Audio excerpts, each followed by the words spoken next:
Welcome to the Learning Pines YouTube. We hope this video helps. You're starting by preparing the canvases you'll link. Open your XD file, create and name artboards for each screen, and place the UI elements where users will tap.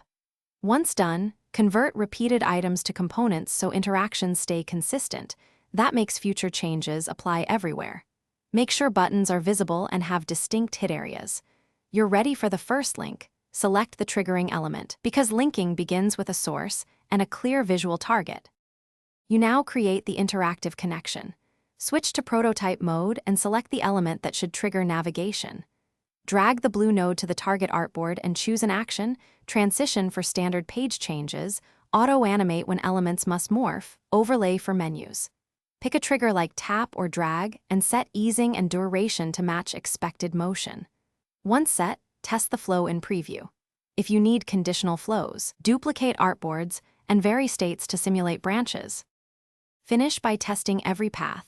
Open preview and interact as your user would, validating timing and hit areas. Make refinements, shorten a transition, enlarge an invisible hitbox, or convert elements to components so fixes propagate.